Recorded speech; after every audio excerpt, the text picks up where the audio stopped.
Arizona Cardinals will get the football first. Lawrence Tynes to kick off for the Giants on a beautiful night in the Meadowlands. And Lerod Stevens Howling, a rookie from Pittsburgh, 7th-round draft choice, who's been great on special teams, comes up and fields it at the 13-yard line. And he comes out past the 30 and sets up the Cardinals at the 34-yard line as Cardinals come up and spread it out as they normally do, with Bolden going to the right side, and Warner's going to roll and throw on first down, and it's going to be caught by Steve Breston across midfield to the Giants' 42-yard line. Fred Robbins put the heat on Warner that time, but Kurt rolling to his right throws a strike, and it's a 23-yard pickup on the game's first play. Well, they surprised him a bit here coming out with the rollout. Really had 10 guys within 5 yards of the line of scrimmage. The Giants wanting to show pressure early, didn't bring it, and got up on that next level. And C.C. Brown having to make a tackle on the first play. Not a good sign. He got roughed up pretty good against the Saints. Ball at the 43-yard line on first down.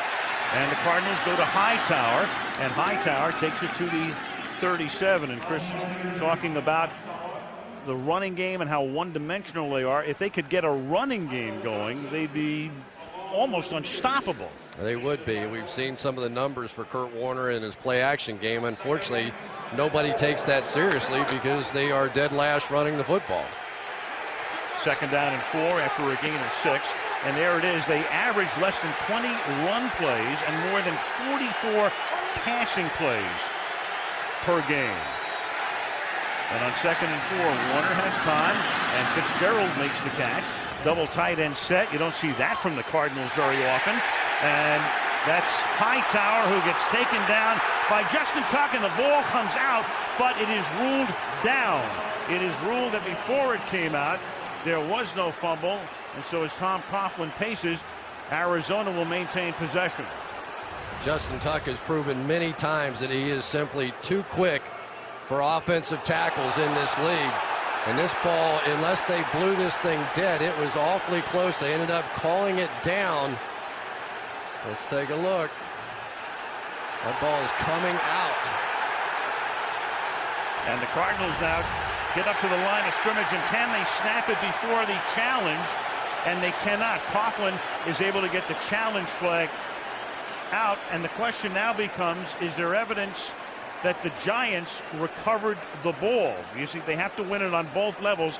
They have to win it on the level that it was a fumble, which it appears to have been. Alberto Riveron the Giants are is the challenging referee. the ruling on the field of down by contact.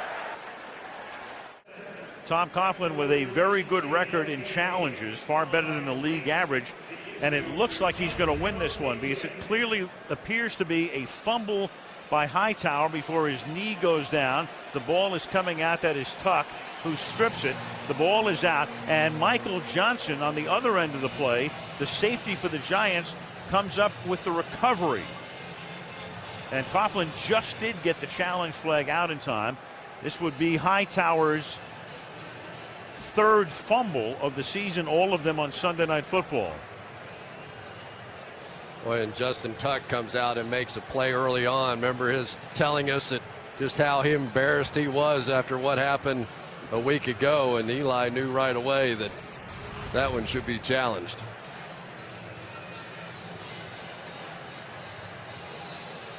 Giants this season have already recovered more fumbles, more opponents' fumbles, than they did all of last season. This would be their 7th.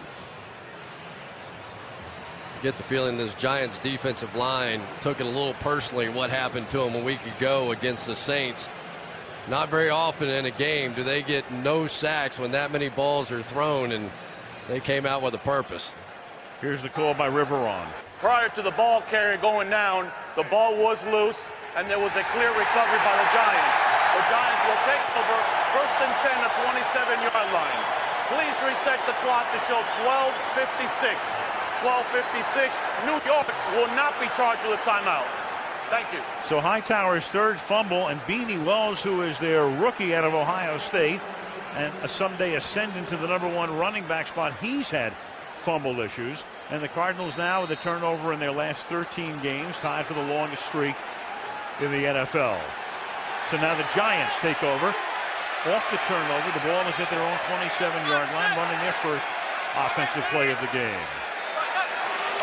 Brandon Jacobs, the running back. Manning to the air to Manningham, and Manningham will pick up 8 yards. It'll be 2nd down and 2. He's tackled by Dominique Rodgers-Cromartie.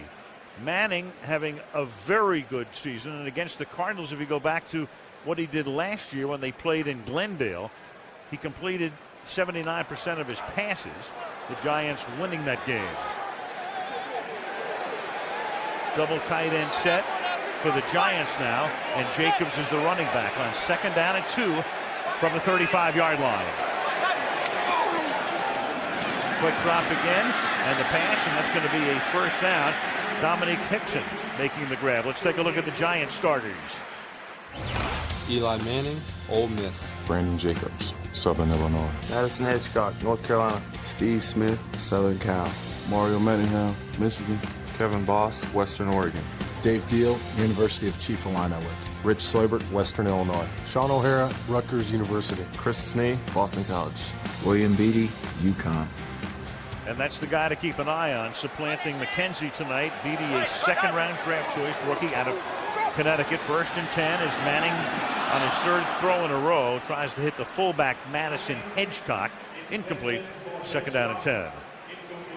William Beatty is the guy that is going to be in the crosshairs tonight. Right out here going up against Darnell Dockett. The Cardinals plan on testing him early, testing him often. When they blitz, they're going his way. He struggled a little bit last week in the ball game when he took over from McKenzie, and we want to see just how far along he really is. That line had started 38 consecutive games, or the equivalent of about 2.5 seasons before McKenzie has to be deactivated tonight. And here's Jacobs to the outside. And he picks up about 4. Fadden, a member of the champion Pittsburgh Steelers last year, facing Arizona in the Super Bowl. And now before a 3rd down and 6, you've got False David start. Deal. Number 66, offense, 5-yard penalty, 3rd down. That figures, you'd think it would be a rookie who would make the first full start along the line. Instead, it's the 7-year veteran Deal. But, it is remarkable when you look at Eli's numbers this year. He has been off the charts on 3rd downs and 10-plus. This has been the best team in football in this situation, so don't be surprised if they pick it up. Have to get to the Cardinals' 49-yard line on 3rd down and 11. Only 3 down linemen, but a 5-man rush for Arizona, and then the pass is almost intercepted by Adrian Wilson. Adrian Wilson had it right there and couldn't hold on 4th down, and they force a punt. Well, Adrian Wilson is going to come from all the way across the field over here, and there's nothing more dangerous than horizontally running safeties. We see it with Troy Polamalu all the time. When you allow that safety to freelance, sometimes he just shocks the quarterback with the fact that he was there. Eli thought he had it, and he almost had it picked. Jeff Fiegels, 22nd year in the league. Sends it towards Steve Breston, and he'll make the fair catch at the 16-yard line. Beanie Wells, the Ohio State rookie, replaces Hightower after Hightower's fumble at running back from the 16-yard line. Warner will swing it out to Wells, and Beanie takes it up to the 17-yard line. Out of Ohio State, came out after his junior year, 3rd running back drafted. Noshawn Moreno was taken by Denver, and then Donald Brown went to Indianapolis. And Arizona trying to get a running game, so it figured they would go for a running back, and it turned out to be Wells. Yeah, I remember Beanie Wells early on this year had some fumbling problems of his own, and they made him carry the football around the complex. I mean, to launch to the whole bit. He bobbled a couple last week, too, but didn't fumble. 2nd down and 9. And they give it to Wells again, and Wells can barely get on track because that's Barry Cofield, 96. Here comes pressure time now for the New York Giants. Bill Sheridan said he's not going to sit back like he did a week ago. Let's see if he's willing to bring pressure right now. Hightower comes back in because he's better in pass protection.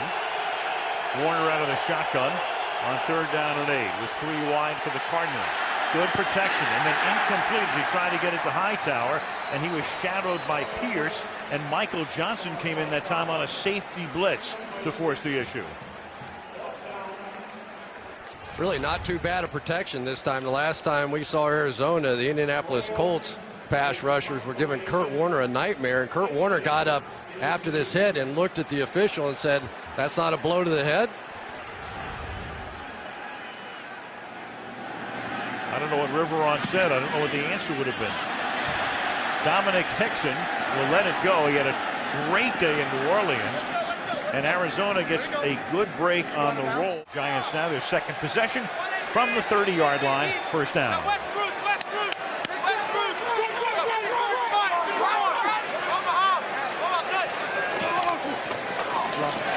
Good hole over the left side for Jacobs, and Jacobs gets ankle tackled by Antron Roll after a gain of 17. First down.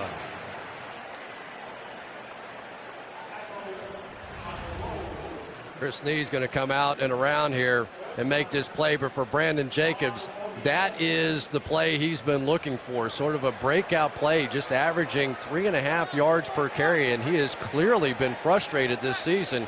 His counterpart, Ahmad Bradshaw, averaging over 6 yards per carry and been getting a lot of the attention. Good tackle by Antrell Roll, otherwise a lot more. Now they swing it out to Jacobs. And Jacobs a gain of about 5. Last year they had Earth, Wind, and Fire with Jacobs and Ahmad Bradshaw, and they had Derek Ward as well, who opted for the bigger contract and went to Tampa Bay. And this year, folks are wondering, the fans especially, you know, what's going on with Brandon Jacobs? Why isn't he running with the abandon that we've seen in the past? What do you think, Chris? Well, I think he's running exactly like he has in the past, and unfortunately he hasn't broken off some of those long runs that he had. But this guy is frightening. When we talk to other defenders out there, the first guy they always bring up is Brandon Jacobs. 2nd and 4. Play fake, and look at that time from Manning as the defense bites. Wow. And then the pass is picked off at the goal line by Rogers-Cromartie. It'll be a touchback. Dominique Rogers-Cromartie with a pick every 3 games in his regular season career. His second cousin is Antonio Cromartie of San Diego, who ran that missed field goal back 109 yards for an NFL record last year. A lot of bragging must go on at those family get-togethers. They are 2 spectacular players. From the 20-yard line, that is knocked back to Warner, and he'll just volleyball into the ground. Danny Clark knocking it away. 2nd down. Back to the pick we go, Chris. Well, the Cardinals coming up with the same sort of defense now that the Saints use. Look at these safeties. They are down tight and playing against the run. So that means straight up, one-on-one, man-to-man coverage on the outside. Last week, the Giants were 0 for 6 on these kinds of throws. Add that one in, now 0 for 7. But for Dominic Rogers-Cromartie, that is perfect coverage. 2nd down and 10. Warner in the pocket, will throw to the outside, and that is caught by Bolden. And Bolden that time getting around Terrell Thomas, who gambled on it, and he was able to make the catch and pick up the first down. And Dominic Rogers-Cromartie, how good was that catch? That's what he caught it with. I don't know what, he's got a little cast on there, and I guess he only needs 7 fingers to make an interception like that. That was spectacular. As you say, you can't cover any better than that. That last play to Bolden, gaining 18, playing with that high ankle sprain is Anquan. Fitzgerald split to the left this time. And Warner's going to air it out. Warner going deep. There's a flag down intended for Breston and knocked away by Thomas, who got beaten by Bolden on the last play. Riveron throwing a flag. I think there's an illegal formation out here on Breston.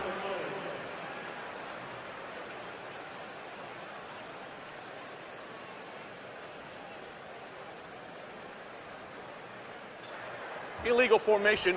Number 15 was covered up. 5-yard penalty. Still first down. Exactly right.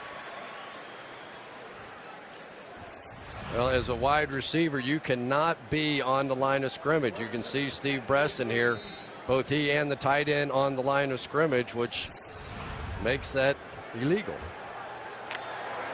Had to be a step back. Ken Wisenhunt got this team to the Super Bowl now in his 3rd year. 3 years ago, the offensive coordinator with Pittsburgh when they won the Super Bowl. 3 receivers set to the right here on 1st down and 15. And Warner's going to throw to the left side on a little low and underthrown intended for Bolden, and incomplete. It'll be 2nd down. Well, I tell you, these tackles for Arizona are always put in such a tough situation. When you go 4 wide receiver, that time Matthias Kiwanuka working on the outside against Levi Brown over here. Just so difficult. He gets no help. A lot of teams will leave backs in, they'll leave tight ends in to help. But in that one-on-one situation, boy, you can't miss or your quarterback pays the price. Here they go 3 wide. On the last play, they were 4 wide, 2nd down and 15. Warner off the play fake. And the pump and hits Ben Patrick, the recently reinstated tight end. Antonio Pierce making the tackle on the play. And that pass is good for 11 yards, making a 3rd down and 4. There's Antonio Pierce, and there's no doubt he is the leader. He's the guy that is in charge. He's the one that's matching wits with Kurt Warner. He's the one going audible for audible. And now is a chance for them to play some games. Again, let's see if Sheridan dials up some pressure. Looks like it. Safety's down. 3rd and 5, and here they come, and Warner hangs in there, and the pass is incomplete. The coverage is also very good. Fitzgerald cannot believe there was no flag. Covered by Corey Webster.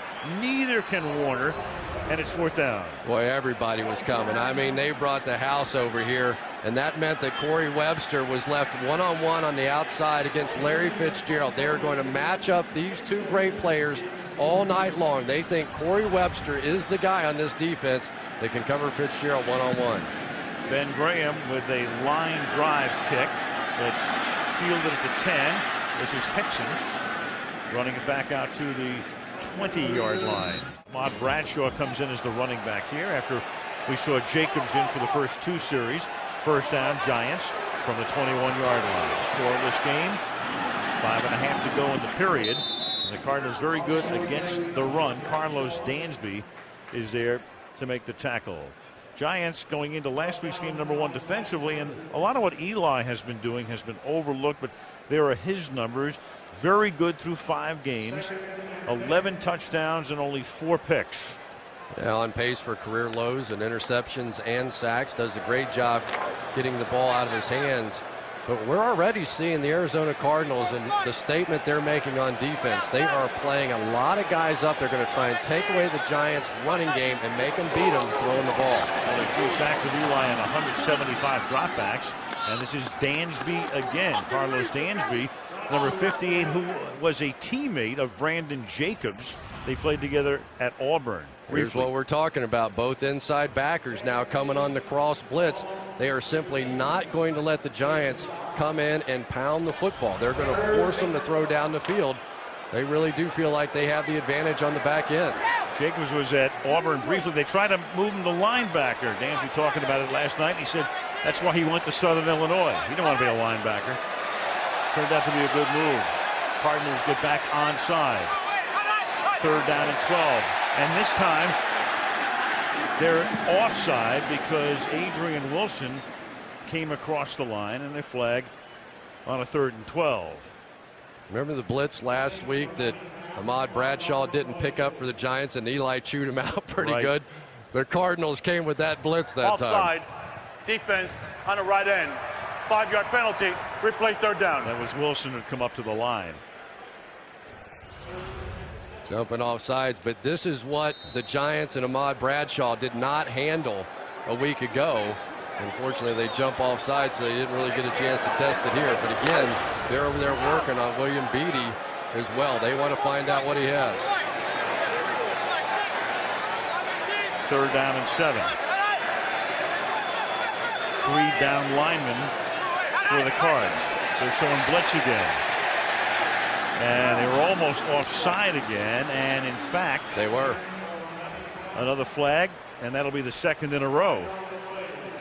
Cheeky O'Keefer, I think, was the guy who came across. Offside, number 93 defense, 5-yard penalty, still 3rd down.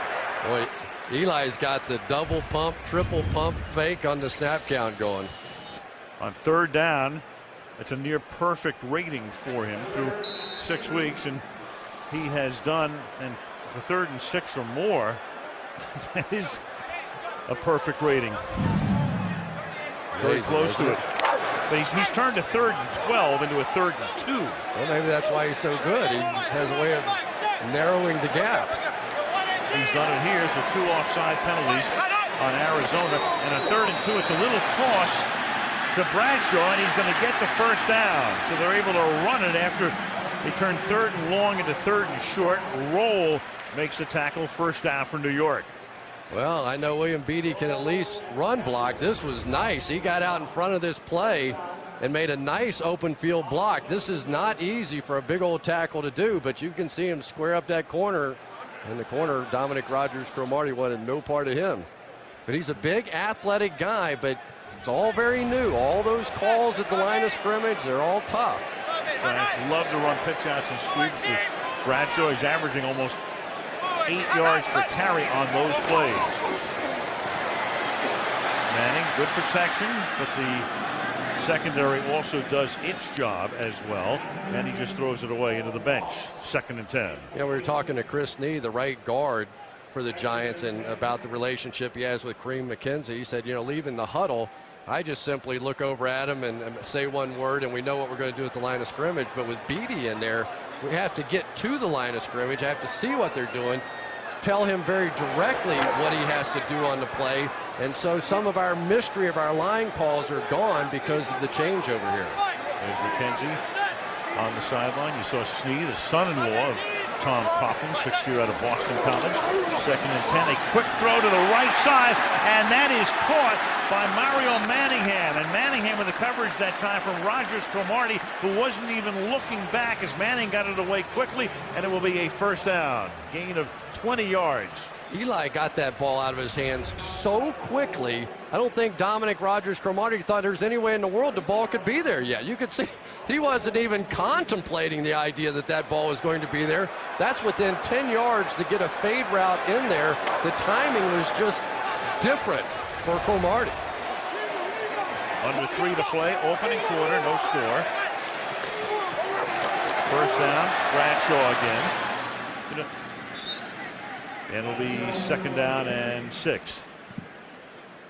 Arizona against the run, very tough. In fact, Eli Manning was telling us the other day, it gives us an opportunity to throw a lot on 1st and 2nd down. Rush yards allowed fewest in the league, but passing 2nd most in the league. Bill Davis is the defensive coordinator. He took the place of Clancy Pendergast, who was the defensive coordinator last year, and wound up going to Kansas City with Todd Haley, who was Arizona's offensive coordinator. 2nd and 6. On the 39-yard line. Manning is chased. And Manning trying to stay in bounds and steps out at the 39-yard line. The Arizona Cardinals so good against the run, but they don't play a classic 3-4. A classic 3-4, he would be out here, but because this guy is so quick off the ball, they drop him down inside because they want to create some space for him to get after the pass rusher. I think Ken Whisenhunt would eventually like to get to sort of a Pittsburgh Steelers style of 3-4, but it doesn't fit this personnel for the Arizona Cardinals. They're smaller, they're quicker, they use their speed instead of power the way that the Steelers D-line does. 3rd and 6. And a whistle. Delay a game, offense, 5-yard penalty, still 3rd down. And so this time Manning turns a 3rd and 6 into a 3rd and 11. Boy, Eli has really been messing around with the snap count. Maybe we'll give you a chance to listen in on this thing. He has had the Arizona Cardinals jumping all over the place, and it's the hesitations in there that really gets him. He'll go a hard count and then stop and then go again real hard and gets him.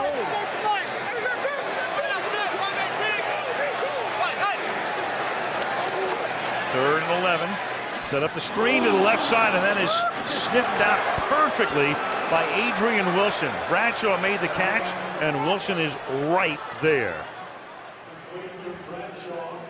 Adrian Wilson has been around the line of scrimmage the entire game. Here he is, and he's going to make the screen stop all the way across the formation. This is a guy that started out as a quarterback in the NFL, runs under 4'5", but also weighs 230 pounds, can play linebacker. Quite a weapon. The 43-year-old Jeff Fiegels to punt. Preston's going to let it go. Well, some of these places are just spectacular. Of course, we went to the opening of the Dallas Cowboys Stadium this year, and well, you can't get much better than that one. This one looks beautifully designed. It's great when you drive it up to this one and take a look at that one, which looks twice as big and just about is in terms of cubic footage. Beanie Wells, and Wells with a powerful run through the middle, picks up a first down and a couple of more on a 13-yard carry to the 25-yard line, and that will take us to the end of the opening frame. That will be the end of the first quarter at the Meadowlands in East Rutherford, New Jersey. And Rod Stevens Howling, rookie out of Pittsburgh, is in the backfield, flanking Warner in the gun on first down. And they're going to give it to Stevens Howling, who's been a demon on special teams, and Justin Tuck makes the tackle. And for the Cardinals, you know, you begin to think sooner or later they'll turn it around. They did get to the Super Bowl, but a game like this, prime time in the East, and you look at their November schedule, Chris, it sets up pretty nicely for them. This is very big tonight. Yeah, it really is, and you know, Kurt Warner will talk about it too. You know, he'll say that we've got to get over that hump. You know, we've got to get to the point. Yeah, we went to the Super Bowl, but these guys really have to believe we can go on the road and beat a team like the New York Giants. Hightower back in the game. Second down and 11. Warner stepping up, avoiding the pressure, and then the pass thrown into double coverage is incomplete, knocked down by Thomas, 24. Third and 11. And you have to admire Anquan Bolden being out there tonight. He has that sprained ankle. He's been limping around, came out before the game and was having some difficulty. I think it was cutting to the right. And so you get the feeling that what they're trying to do tonight is if he has to cut on that ankle, make him go to the left, because he clearly is limited. You can see that time running that route. He is not quite the same guy, but he's so tough, you know he's going to play. Third and 11. They go four wide. On third down and 11, it's Warner throwing, and that is juggled and intercepted. That is Thomas. And Thomas gets taken down at the 30-yard line by Larry Fitzgerald, for whom the pass was intended.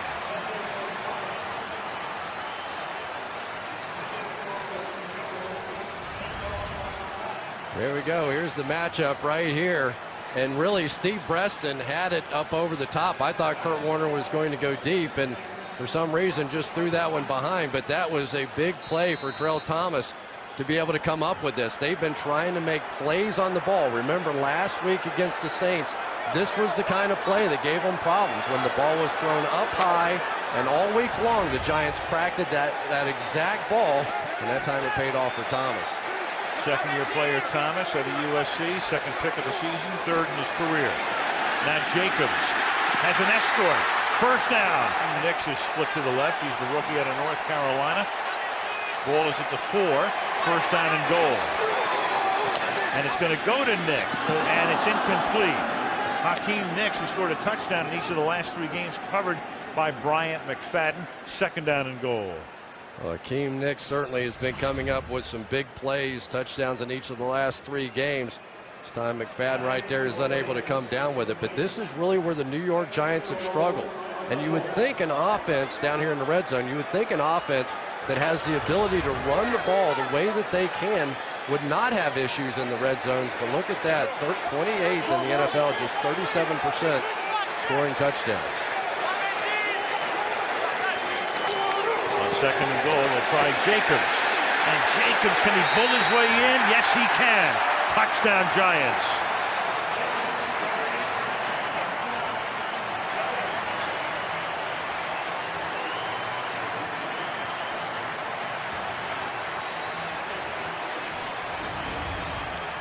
Rich Seubert right here.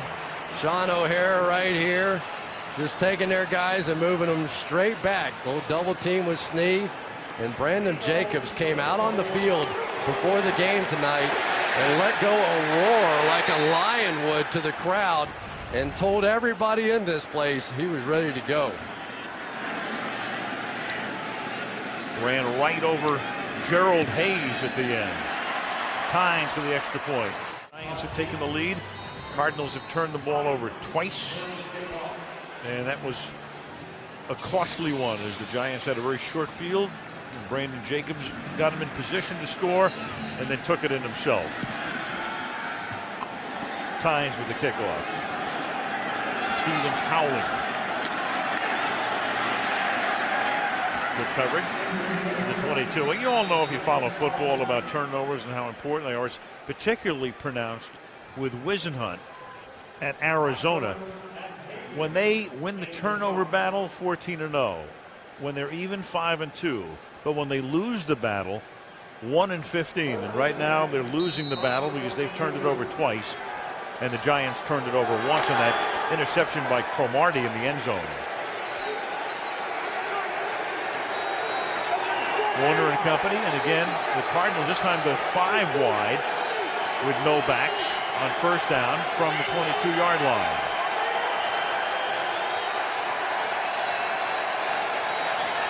Four-man rush, 7 back, pass is caught, 26-yard line. Ben Patrick, you talk about 5 wide, 4 wide. The Cardinals go 4 wide with one running back 33% of the time. How unusual is that? The rest of the league collectively, 8%. That's Kurt Warner's game, though. He really likes to invite the blitz. He wants to spread it out. He wants to see it. And it also sets him up for some hits and some fumbles occasionally, too. And he certainly has had enough of those. 2nd and 6. Here's Hightower. Gets out of the backfield, breaks a tackle from Danny Clark. And he gets slowed down enough that he is stopped about 4 yards shy of a first down. It'll be 3rd down and 4. And Ken Whisenhunt would love to be able to run the football. He's from Pittsburgh. He was a play caller there, and yet they consistently just cannot. So they just go to these 4 wide receiver sets and take their chances with Kurt Warner. 4 wide with 1 back here. Giants with 6 DBs. 4-man rush. Warner hit as he throws, and Fitzgerald lunges for it and can't make the catch. And Kiwanuka able to put the pressure on Warner, who goes to the turf. Well, this is a nightmare for almost everybody who sees it right here. Matthias, Justin Tuck down. No, that is Kiwanuka down inside. So they're doing the same thing that they do with Justin Tuck. Remember that back in the Super Bowl, Tuck just tearing up the New England Patriots in that game when he got put down on the guards. This is Ben Graham's 3rd punt of the game. The left-footed Aussie to the 27-yard line, and it goes out of bounds at that point. Dominic Hickson was there. Kevin Dockery just basically ran his guy right back into Dominic Hickson. Michael Adams, after a long career here, no longer a Giant. This is Bradshaw up to the 36. And what do you think? I mean, Chris, are you surprised at the proficiency of their receiving corps to this point? There's no question they played better than expectations. But I will say this. The last 2 weeks, Plexico Burress would have made some of those plays against the Saints that these receivers did not. Plexico Burress would have had a chance on that ball that Dominic Hickson didn't come up with, that Dominic Rodgers-Cromartie made the play on. His size alone was the difference many, many times for the Giants. 2nd and 5 now. Bradshaw. And nothing doing over the left side, though he does lunge forward. Darnell Dockett in on the tackle. It'll be 3rd down and 3 for the Giants. And the Cardinals are essentially daring Tom Coughlin to throw the football. They are trying to play their safeties up around the line of scrimmage. They're playing Adrian Wilson like he's a linebacker. They want to force the ball into Eli Manning's hands and take their chances.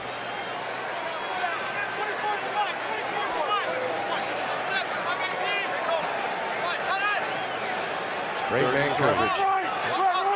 Cardinals creeping up to the line and drop back. And the pressure is good enough, though, through the middle. That was Calais Campbell. I was talking about him before, taking the spot occupied by Antonio Smith, and he's really come on. 6'8", 290 pounds out of Miami. Perhaps the biggest surprise so far for the Arizona Cardinals, Calais Campbell, 6'7" or 8", as you said. And all they talk about is if this guy ever gets his footwork down. That's all they do, because they say if he has bad footwork, he ends up on his back. If his footwork is good, look what happens. Fiegels to kick, and Breston is back there to receive it. And a bad kick. He shanked it off the side of his foot, and it goes out of bounds near midfield yesterday. First down after the Fiegels shank. Beanie Wells is the running back. And Warner will throw it out to Wells. And Beanie takes it up to the 49. Larry Fitzgerald, their star receiver, held to just one catch tonight, Chris, on their first drive, 10 yards. Yeah, I would imagine he's going to have a few more, though. He had 13 last week for 100 yards and a touchdown. Really just his first 100-yard receiving game of the year. And he's one of those guys that occasionally you have to throw it to him covered. You know, give him a chance. We've seen him sort of command that third dimension, that vertical dimension. Give him a chance to go up and make some plays vertically. 2nd and 4. There's the play fake. And Warner gets taken down by Clark. Danny Clark coming in, not biting on it. Warner has been fabulous on play action over the past couple of seasons, but Clark that time coming in and knocking him down. Yeah, nobody even blocks Danny Clark on this one. He's going to come and briefly go after the play fake, but then just turn and get Kurt Warner. Kind of tough to do. You don't have anybody blocking that linebacker. Steve Breston definitely had a chance down the field, but Kurt didn't have time to find him. Clark changing direction, busting up the play. 3rd down and 12.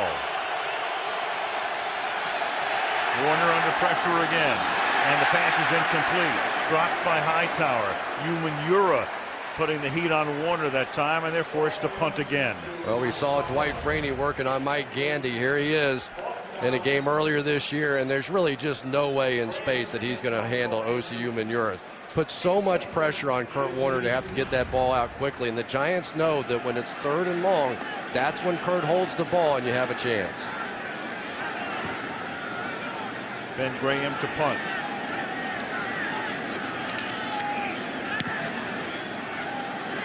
That's a booming kick, and the fair catch is called for and made at the 17-yard line by Dominic Hickson. 8.5 to go from the 17-yard line. And Manning on first down going deep, and that's out of bounds. And it was Smith doing a 360. And McFadden, see, you thought I was kidding you about those swirling winds on that punt, but there it was again. There you go, more swirling winds. And Brian McFadden looked like a drunken sailor at the end of this thing. Watch him sort of staggering, trying to just couldn't quite come down with it. It was swirling up there. You were right. Little wind shear. Look at the our man Fred Godelli. He's saving me here. That's good. I like that. Rippling. 2nd down and 10 from the 17-yard line.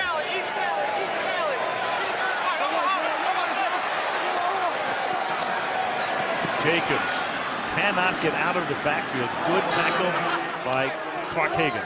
Mentioned it before, that offensive line, as you look at McKenzie, had started 36 consecutive games together.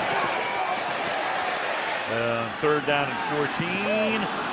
That is incomplete. So it's 4th down. Just a housekeeping. 38 consecutive games.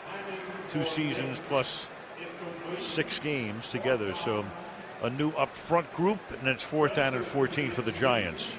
Pretty good job by that new up front group that time. The Cardinals came with a double safety blitz, and the Giants picked it up and just missed the route in one of those sort of double moves, comeback, complicated kind of routes, and it was just poorly timed. Now Fiegels coming off the 27-yard shank. And this is a high angled kick that will wind up on the Cardinals sideline and in Giant territory. So not a good kick there either. with Arizona getting it at the 46 after a 33-yard boot. It was remarkable. I don't think that record will ever be broken. I really don't. Got to play 4 games. Warner on first down, and throw it underneath. And that's Beanie Wells, and that's a short gain, 3 yards. Make it 2nd down and 7. It's kind of interesting watching Beanie Wells running the pass routes now, because they've said really coming out of Ohio State, they have a pretty basic system there at Ohio State. Not a lot of complex blitz pickups. They just sort of turn around and hand him the ball. So they're trying to teach him the offense, trying to teach him protections, trying to teach him the passing game, but they're giving him a chance tonight. Hightower back in, flanking Warner on 2nd down and 7.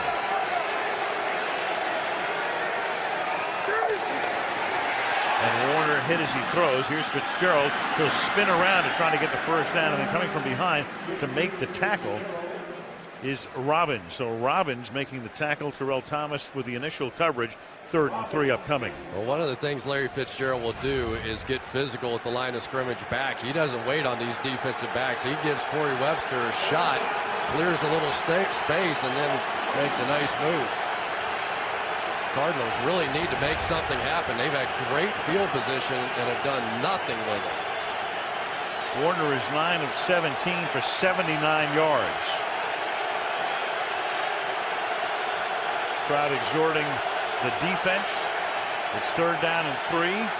Warner stepping up and throwing into traffic, and that will be caught by Bolden at the 26-yard line. So with that high ankle sprain, Bolden, and Andrew told us before the game, going to his right tougher than going to his left, but that time he had to go to his right to cut across the middle, 13 yards. This guy is just a man. I mean, C.C. Brown just rips him here, and he hangs onto the football, bad ankle and all. Last time he was in this stadium, he took one bigger than that, though, broke his jaw, and a couple of weeks later was back playing again. That was last year against the Jets from the 26-yard line.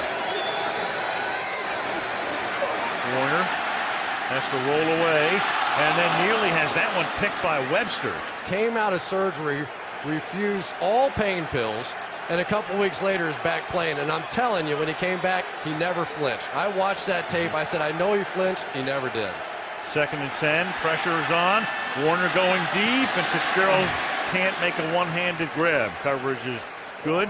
It will be 3rd down and 10. Pressure brought on Kurt Warner, but that's what you cannot do to Larry Fitzgerald. You can't overthrow him. You have to give him a chance to jump and make plays on the ball. When we did the Colts game, Warner overthrew him in that game on a deep ball as well. If you give him a chance to just jump and make this play, he makes about 90% of these catches. But he can't make that one. Giants good defending 3rd and long on 3rd and 10 or more. The Giants have given up only 1 first down in 23 such plays. And here they come again, an all-out blitz, and that opens it up for Hightower to make the catch and pick up the first down. So the Giants gamble, send almost everybody, and Hightower out on the left flat picks it up for a first down. Well, like they did last week, the Giants mess up another coverage here. You're going to see the safety dropping down late.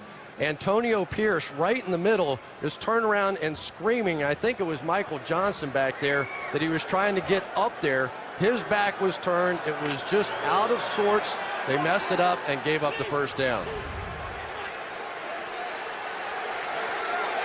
4.5 left in the half. Wells is the running back.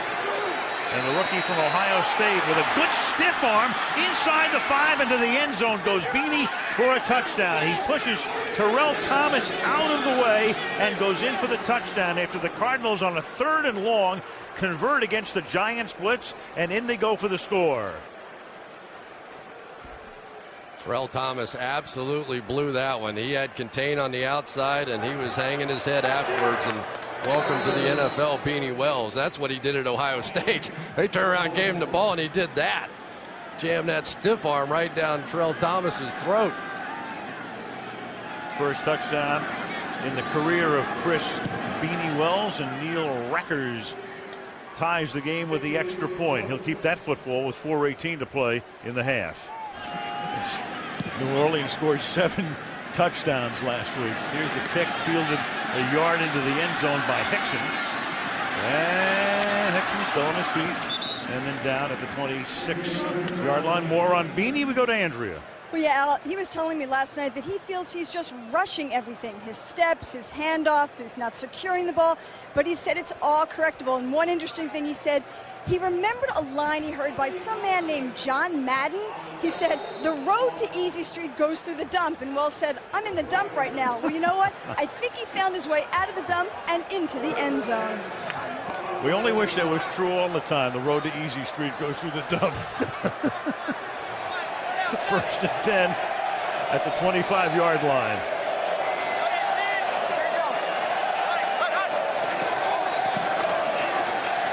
Manning. And that's caught by Manningham. And he's so adept at doing that, spinning away from coverage. And he's very close to a first down. Yeah, already 4 touchdowns on the year, and a lot of them have come on plays just like that one, where he basically just gets the ball and then starts making people miss. And really, this should be a nice routine little 8-yard gain. Look at that. He's completely pinned in, makes 2 guys miss, and picks up the first down. Here's a candidate for Dancing with the Stars right there. For those feet. First down and 10 at the 36-yard line. And Bradshaw. Try to go back over the left side. Adrian Wilson comes up to plant him. No gain, second down and 10, 3.5 to go. Well, every time Adrian Wilson gets up on the line of scrimmage, you see Eli Manning pointing at him. He's been here, he's been circling this way, he's been all over the place, trying to force Eli to check his protections, to check his runs, and then he's coming to the backside and making the plays. Pretty impressive performance so far. Second and 10 from the 36-yard line.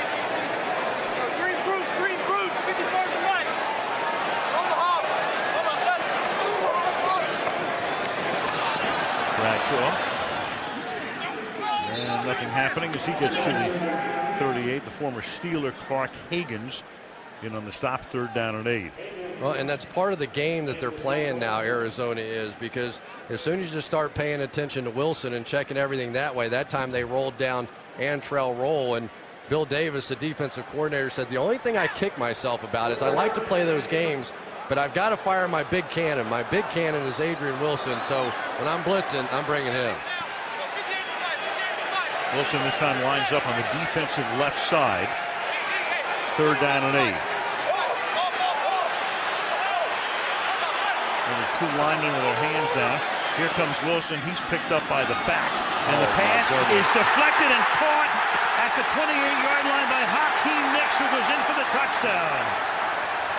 Tipped by Manningham, and Hicks goes in for a score in his 4th consecutive game with a touchdown. 62 yards.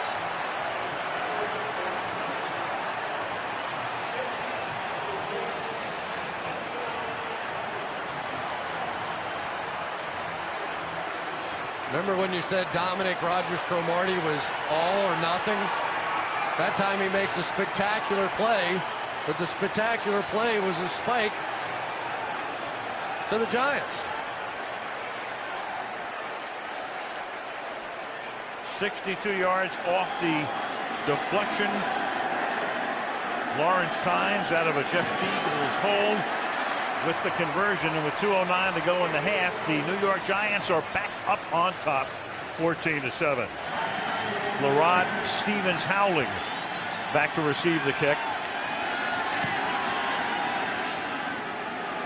Tynes sends it to the 9-yard line. And the rookie out of Pittsburgh brings it all the way back out to the 38 with 2:04 left in the second quarter. 4 wide on first down. Last play before the 2-minute warning, and it's Bolden who makes the catch as he gets by the coverage, and then Bolden takes it all the way down to the 25-yard line. 1:54 left. Ball at the 19. Beanie Wells is the running back. And Wells, who scored the Cardinal touchdowns, sprints to the outside and gets taken down by C.C. Brown by the shoulder pads after a gain of 6 yards, second down and 4. The Cardinals have all 3 timeouts left. I think I know what Beanie Wells' signature is going to be in the league. It's this stiff arm. This time it's C.C. Brown who's going to get his second taste of it tonight, and a little bit of a horse collar looking tackle there that C.C. Brown got away with. 2nd and 4. Hightower back in. He provides better protection. Jeremy Urban is in the game. He's wide to the left and then goes in motion to the inside. 3 receivers come out of that spot, and Warner throws, and cutting across and making the catch is Jeremy Urban. Stopped by C.C. Brown. No gain. 3rd and 4. Anquan Bolden's sick. He was wide open. They come with a slot blitz right here, and Anquan Bolden is going to be running by himself down the middle of the field, and Kurt Warner never sees it. Giants catch a break. They blew a coverage like that last week against New Orleans and paid the price. This time they got away with it. And this has not been a good team in the red zone defensively this year. Cards are going to take all the time they can and then call the timeout. And obviously what they're thinking here is they have plenty of time. They have the timeouts left. They can score. The Giants in the red zone, and we talked about their offensive troubles, defensively even worse. They have the worst percentage in the NFL. They've given up 16 touchdowns on 20 offensive thrusts by the other team's offense, obviously. And timeout is not called by the Giants before a 3rd and 3. Giants, this is their first of the half. This will be a 30-second timeout. 3rd down and 3 from the 13-yard line. Warner throws, and it is Fitzgerald who gets taken down at the goal line. The pass is incomplete, and he fell down. No flag. Fell down on his own. Yeah, Larry's just going to slip and fall there. He's going to try and arrow back out of that, and Kurt went for the back shoulder throw, and of course Fitzgerald falling down never got a chance to make it. So the Giants do hold in the red zone this time. Neil Rackers, this will be a 30-yard field goal attempt. Ben Bringham to hold it. Mike Leach to snap it. And Rackers tacks on 3 with 15 seconds remaining in the first half. But they felt like this one was a little bit different. You know, you come into Giant Stadium and sort of a homecoming, if you will, for Kurt Warner, and he wouldn't say it, but I'll bet you he really would like to have this one. He spent 1 year with the Giants. Talked about that in the second half at some point as Dominic Hickson downs it in the end zone, and the Giants will have the ball with only 15 seconds left, and they do have 2 timeouts. But when they lead at the half, as you can see, 15 straight wins, and that's the longest current streak in the National Football League. That it is. Tom Coughlin, boy, he's really sort of changed the culture around here as far as this offense is concerned, hasn't he? Comes in, they've been averaging in the mid-20s in points during the course of his career, and really opened things up for Eli, giving him some chances. That's his pedigree, and especially so when he went to the Jacksonville Jaguars and did a masterful job for a number of years with that club. And that will be the end of the half. Manning will get the ball as the Giants will receive the kick. And here we go in the second half. Rackers sends a bouncing ball down at the 2-yard line. Hickson. And he'll get buried as he reaches the 20-yard line by Ali Highsmith. And it was Beanie Wells who lost his job earlier this season because of a fumble, and now Hightower in effect returns the favor, and that's why Beanie gets in the game, as Andrea said. The ball is at the 20-yard line. The Giants on first down. Jacobs, when he runs into a roll as he crosses the line of scrimmage, and it's roll coming up to help out. You know, Al, this is what they've been doing all night long, going with these safeties back and forth, in and out. And just about the time that Eli starts checking one way because of Adrian Wilson, he backs up, Antrell Roll comes down, and Roll ends up making that first stop. And the defensive coordinator, Bill Davis, and a new look Cardinal defense this season. 2nd down and 9. Manning throws, and that is broken up. Intended for Steve Smith, and that's Rogers Cromartie. 3rd down and 9. The ball is at the 21. 3 Cardinals along the front. But here they come from the outside as well, and the pass is incomplete. The coverage is good. McFadden is there. Manningham was the intended receiver, and the Giants begin the second half with a 3 and out. That time Eli Manning called the wrong guy as the Mike. He saw the safety coming down here, and he called him as the Mike backer. He ends up backing out of it. They bring other people as blitzers, and it messed up their protection. So Eli had no choice but to just try and get that ball out of there that time. Great cat and mouse game going on here in this one. Fiegels.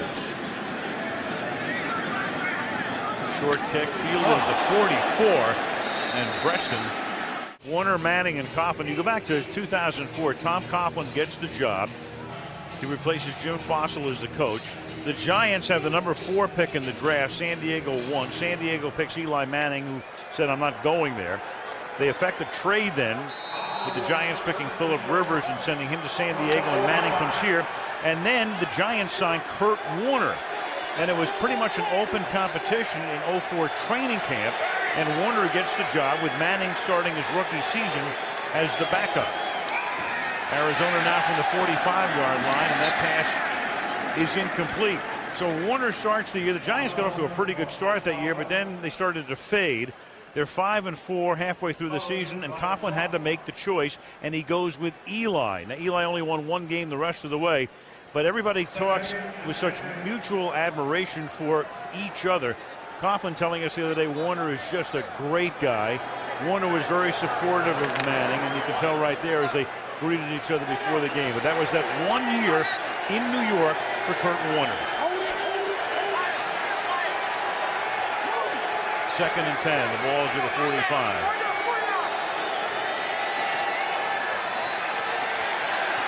And Warner finds a wide open Fitzgerald.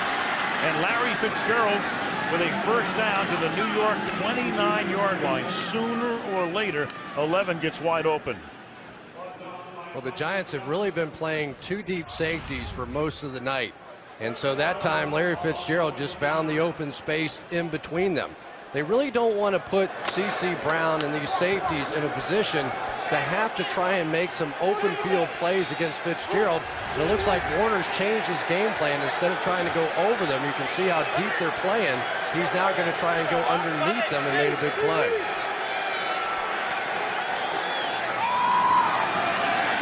And going to the outside, and Wells gets spun all the way back. Warner is in there to block, in a manner of speaking, and to the 34-yard line he goes.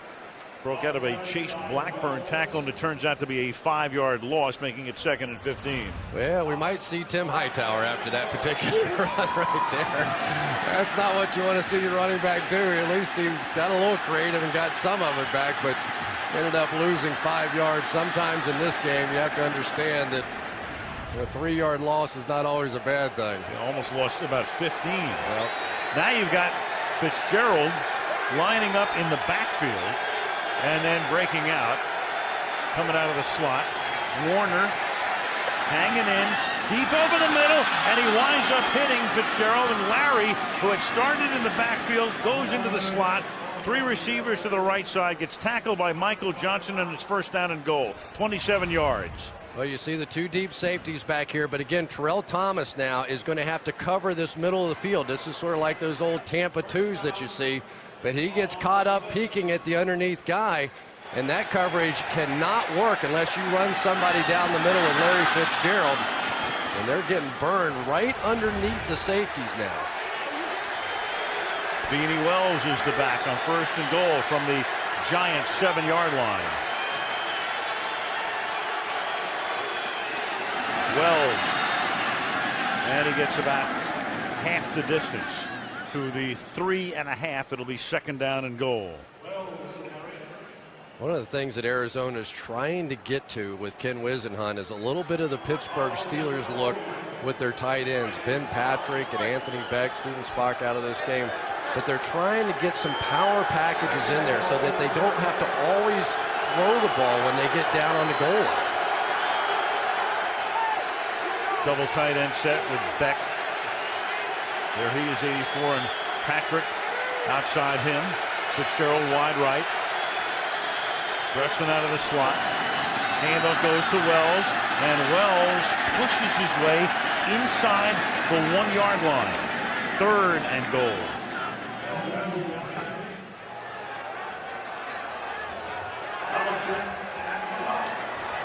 Antonio Pierce right here in the middle is going to work on Reggie Wells. It looked like Reggie Wells was going to have a chance to cram him back into the end zone. And Pierce just holds up just enough to keep that one out. Pretty stout play by the middle linebacker. And boy, this brings up a big moment here. 3rd and goal. And they give it to Hightower, and he gets into the end zone. That time behind a Dan Kreider block. They brought the former Steeler fullback who played under the offensive coordinator Wisenhunt with the Steelers. They brought him in for leverage, and it pays off. Touchdown. Boy, Mike Gandy and Reggie Wells get the job done here on the much lighter Justin Tuck. Just blow him right back into the end zone. Kreider cleans up the rest of it. And that's what Ken Wisenhunt likes, seeing a little Pittsburgh Steelers style power football. And even Fitzgerald gets into the action on the inside as Rackers boots the extra point. Came roaring back, didn't they? Sort of, Not more. Stream of consciousness, goofiness, you name it. That kick is fielded in the end zone. Well, you set me up for it. You know.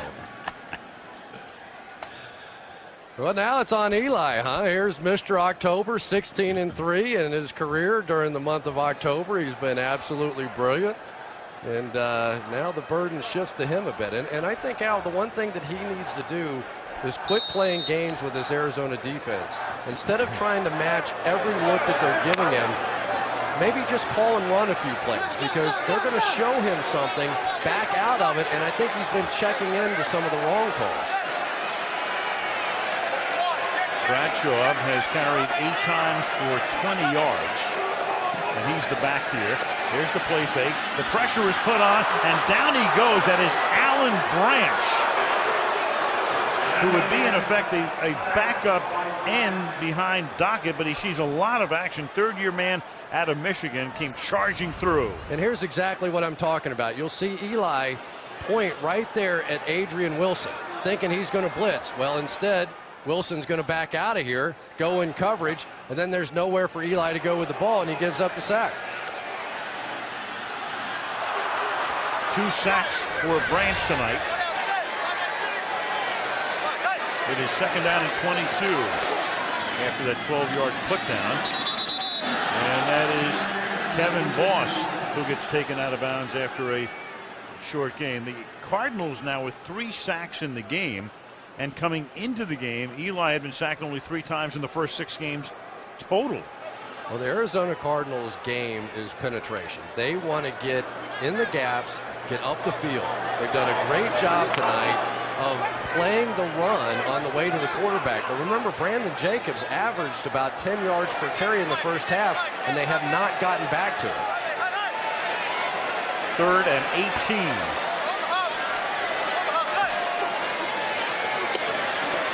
Have to get to the 30 to convert. They check it off underneath, and Kevin Boss is going to get taken down shy of the 20-yard line, and the Giants have begun the second half with a pair of 3-and-outs. Tough crowd. Well, it's New York. It's always a tough crowd. It's always a tough crowd. And Jeff Eagles tonight has not had a good night. He's trying to do these directional punts, but so far they need to have a little better average than that.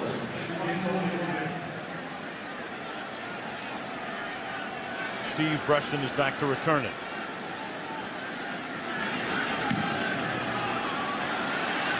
And that's an angled kick again, and that one goes into the Cardinal bench, and the crowd voicing its displeasure with Fiegel's punting tonight, because that one doesn't even get into Cardinal territory. So the safety comes in to take the snap on 2nd down and 2. And he fakes the give, and he can throw it. And they tell us he can throw it 90 yards, and he throws that one deep enough, but then it is dropped. And a flag on the play as Larry Fitzgerald was there, had to wait for it. C.C. Brown and Terrell Thomas covering on the play, and Riveron throwing the flag. Holding number 89, offense, 10-yard penalty, second down. Academic, that's Ben Patrick, the tight end with the hold. Well, Ben Patrick held, but that was pretty. I mean, for a safety, this is a pretty good throw. We're talking to Ken Wisenhunt last night. He said he could throw it 90 yards. There was the hold, a little one, but I've never seen Larry Fitzgerald do this. Just took his eye off the ball, and C.C. Brown, even though it would have come back anyway, boy, did he get sucked up on that one. Oof. He was almost the goat again. Well, somebody wrote last week, C.C. stands for can't cover. That's cruel. 2nd and 12. Warner is back in. And he throws, and that's caught by Breaston. And Breaston with the 46. You know, Chris, I look at Warner's career, and it looked like it might be over in the middle of it with the Giants that one year. Sort of reminds me of, you know, Reggie Jackson plays with Oakland, wins 3 world championships, has that 1 year in Baltimore everybody forgets about. Yep. Then winds up with the Yankees. We all knew what happened there. Meanwhile, you've got a flag, and Riveron will make this call in a second. Well, there's a little skirmish going on down at the end of that. A couple of big dogs were going at it, and I don't know exactly who's going to get called for what.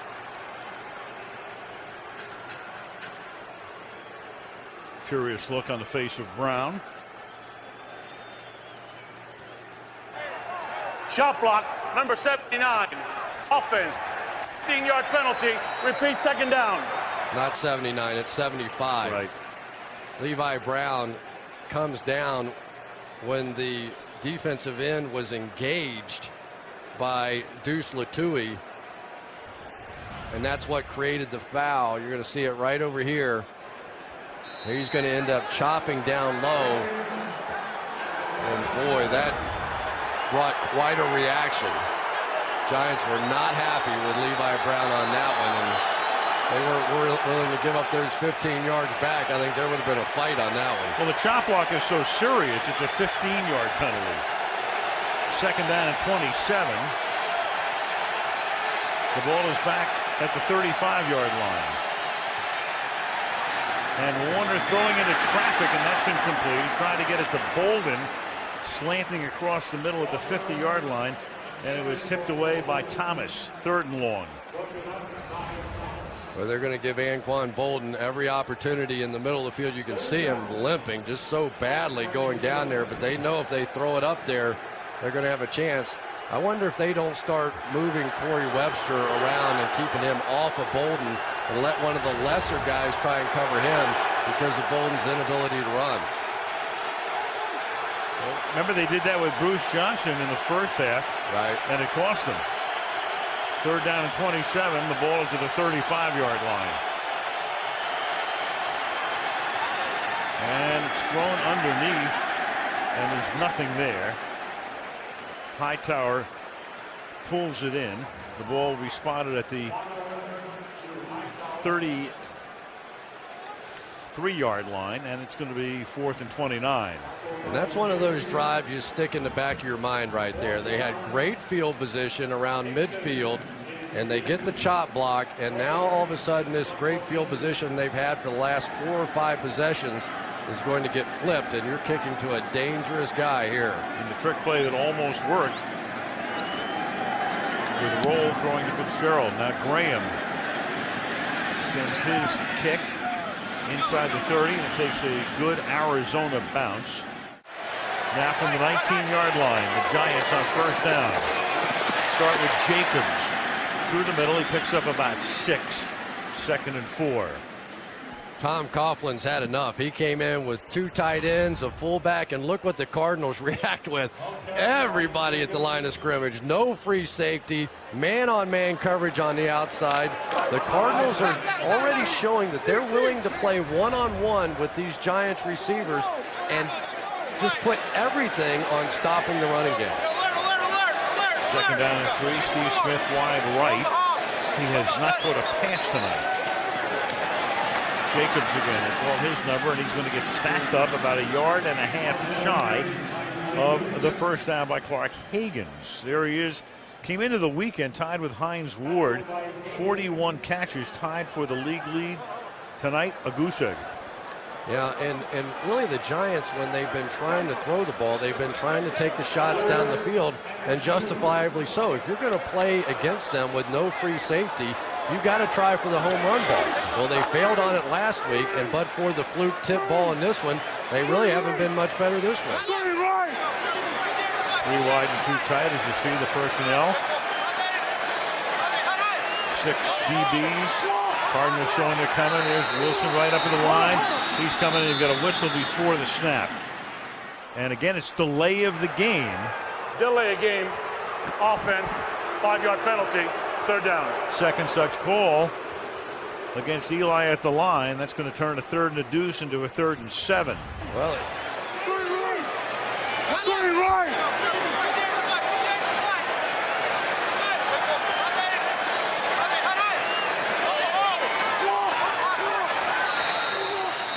that time Eli was looking at 3 blitzers coming right over the center and forgot to look at the play clock. 3rd and 7.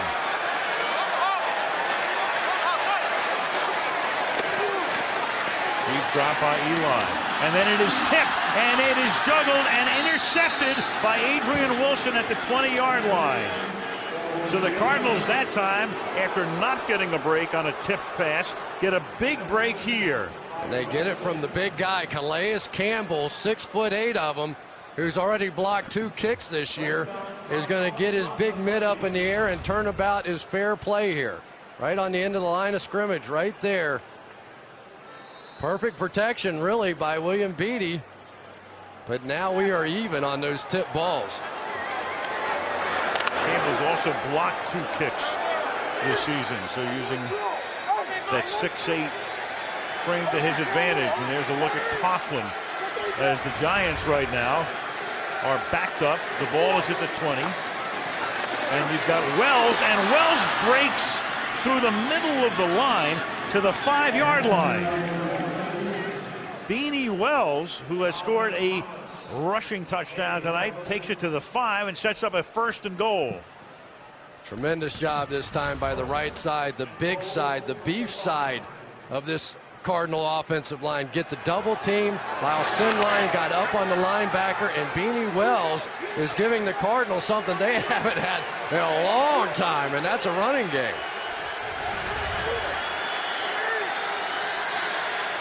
That was tough being worked on the sideline. Ball is at the 5-yard line.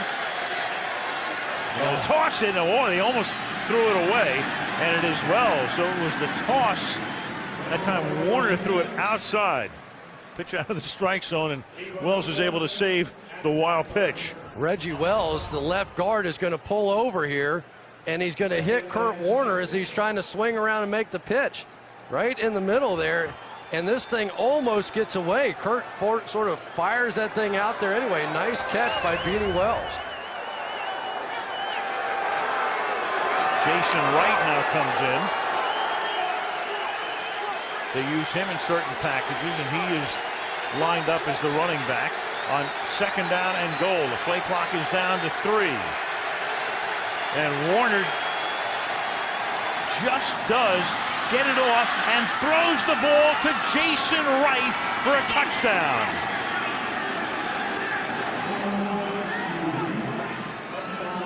Warner just getting the play off.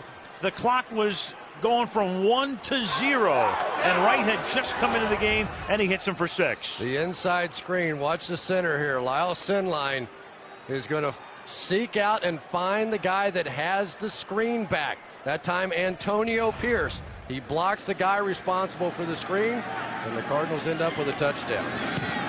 Only Wright's 3rd catch of the season. Rackers for the extra point, and the Cardinals take advantage of the turnover, the interception by Wilson to go 20 yards in 3 plays and stun this crowd. With 2.5 minutes to play in the 3rd quarter, the Cardinals are now up by 10.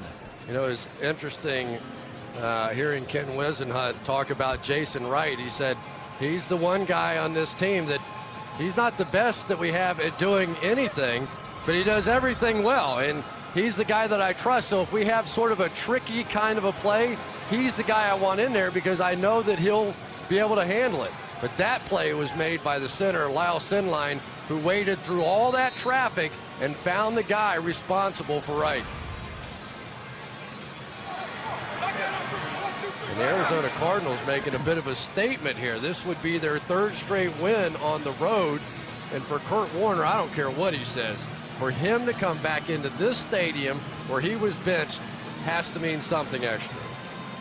And even though there's good tidings amongst Manning and Warner and Coughlin, again, it's the one bump in the road in Kurt's career. And in fact, it was so rocky that it looked like it might be over at that point. Meanwhile, you've got Cromartie, who's now limping, so that would be a big blow to that secondary. Well, and it does. It completely changes everything because part of the reason they've been able to play so many people down against the run is because he's been blanking everybody on the outside.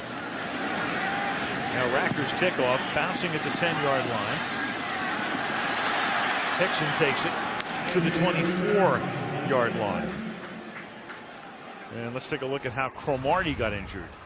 Well, it was on the tip ball interception. Watch Cromartie's left foot here as it hits the ground. It's just going to sort of roll over. And it was a good thing he didn't get a finger on that ball. He was hopping immediately afterwards. And for Adrian Wilson, this has been some game. But let's see how the game changes now with Cromartie out. Are they still going to come and attack this run? Michael Adams, 27, is the guy who takes his spot. He lines up facing Smith. Bradshaw's going to take the ball. Not very far. The Giants do not have a first down in this half. 3 and out, 3 and out, and then the third play on a third down play, the interception. Well, and to me, the great mystery coming into this game, you have one of the great running teams in the league in the Giants, and you have the Arizona Cardinals, who are the #1 rush defense. But I had to see it. You know, I had to see them against a team like the New York Giants. They weren't so good in the first half, but here in the second half, when Coughlin's tried to play some power football, they really answered so far. Bradshaw takes the toss. Back. And that's a good tackle by Adrian Wilson. Not too many guys get away from him, and it will be third down. And there goes Cromartie back to the locker room. Well, Chike O'Keefer on the outside really sets a hard edge, working right here against David Deal. He's got to make sure this thing doesn't come out there and bounce all the way to the cornerback. The one thing the Giants wanted to do is try and make some of these smaller corners tackle for the Arizona Cardinals. But after the first half, they really haven't been able to get out there to them. 3rd and 9.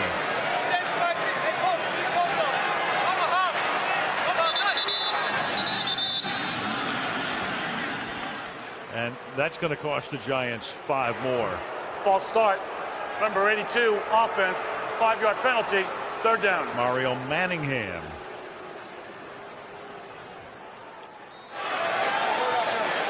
Omaha Beach. 3rd and 14.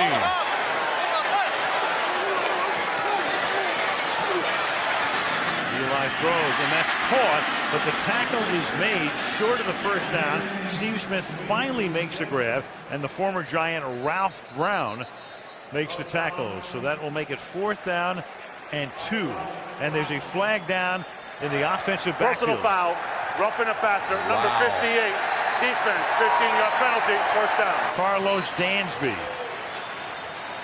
That was a walk-off play for the Cardinals that is now going to extend this. Let's see if Dansby gets there late. And I think the idea that he sort of drove him to the ground afterwards, and we saw Tom Brady earlier this year asking for a call. If he doesn't lift him, I think he gets away with that. Eli recognized it, and Dansby didn't. Yeah, and he knew it. Pounding the turf, the ball to 46 now. Waning seconds of the third quarter.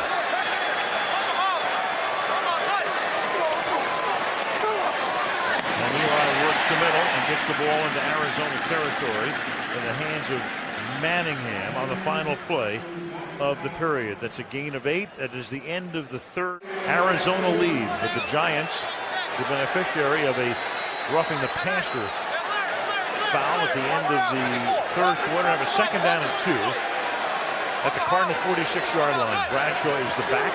Manning out of the gun. Manning will throw that one incomplete, trying to get it to number 88, Nix. And it was batted down. Third down and 2. Tom Coughlin. A look at the standings. Dallas winning today. And the Giants right now will either go to 6-1 or 5-2. They'll be on top in the division. San Francisco losing today, mounting a big comeback against the Texans, but falling short, and Alex Smith has taken over as their quarterback.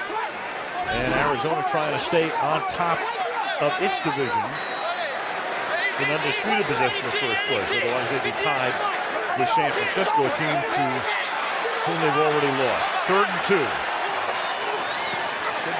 And Manning's going to go deep, and he's going to throw that one out of bounds.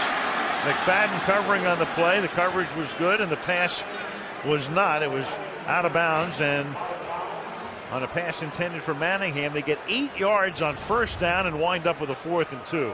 But you've got to win some of these battles. Manningham goes straight to the sideline. You cannot do that. You have to press that technique. They had no safety. They had no help deep. And instead of pressing that technique inside, he runs straight to the sideline. Eli had no choice but to throw the thing out of bounds. It's a terrible route. Now Fiegels. Preston calls for the fair catch and makes it at the 11-yard line. And he knows it. Maybe he doesn't. Yeah, you know what? You're right. Maybe he will. We'll know it tomorrow. For sure. Beanie Wells is the back. First down from the 12-yard line. And here's Wells. And Wells loses the ball, and he's lucky that it winds up out of bounds. C.C. Brown forced the fumble. Now what do you do? Now you got Hightower with a fumble. Beanie Wells, who has put more than his fair share on the ground this year.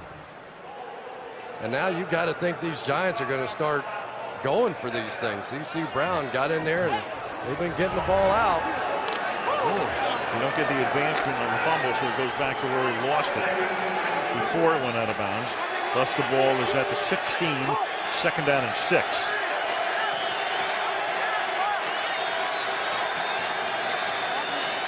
Giants show blitz, and they're coming.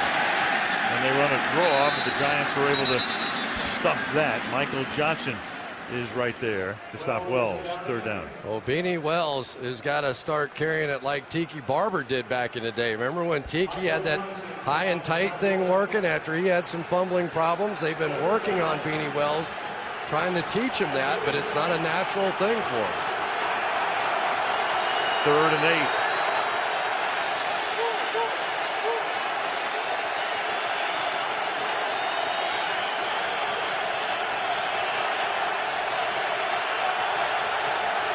Giants show blitz, and Arizona spreads them out. Man coverage. And Warner throws deep and incomplete. I mean, you can see Bolden, he can't run at all. I mean, if you're gonna throw a deep route against man coverage, you can't throw it to him. I mean, typically that's the right choice, but you've got to know what's going on. Here's Bolden on the inside. Look at him, he just can't run. God bless him, he's trying hard and he's playing as hard as he can, but he just couldn't get there. Easy time for Thomas to stay with him. Hickson back. Graham with a low liner. And Hickson is at the 35-yard line. Flag is thrown. And Hickson gets taken down at the 50-yard line. Flag back down at the line of scrimmage.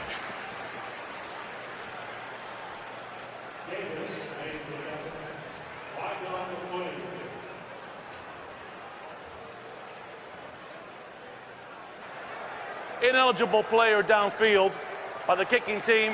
The 5-yard penalty will be added to the end of the kick. First down, timeout. Brandon Jacobs flanking Manning. The first down from the 44.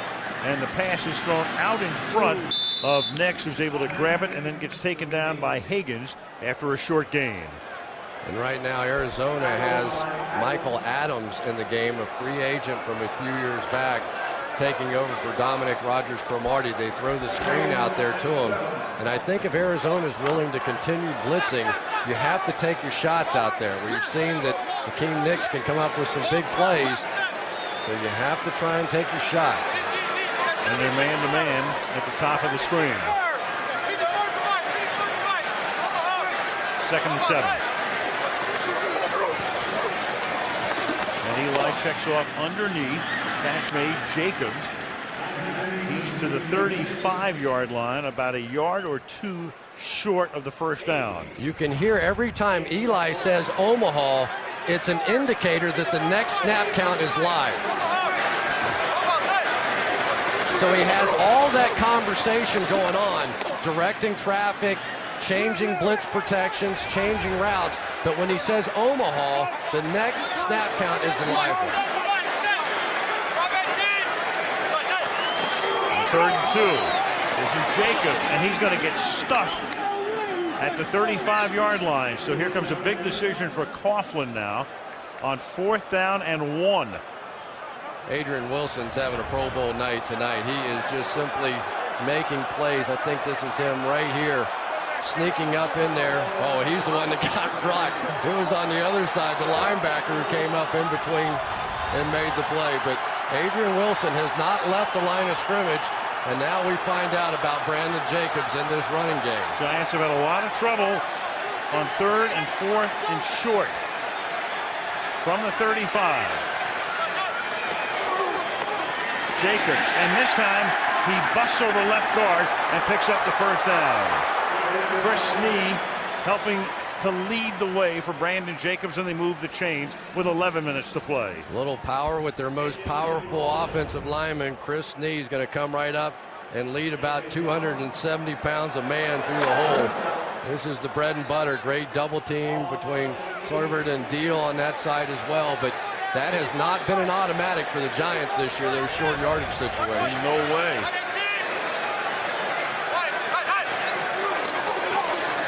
Cardinals come. Manning throws, and it is dropped.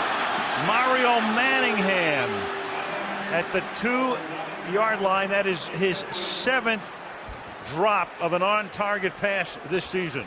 The Giants are just blowing it. They have inside technique, a slant and go, the same play they won the game on in the Super Bowl. Perfect throw by Eli, and Manningham drops it. Wow. They have missed so many plays the last 2 games against blitz and man coverage. It is remarkable. 2nd and 10.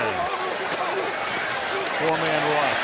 And wide open over the middle is Steve Smith. So they free him up. 2nd grab of the night. Takes it to the 11. First down.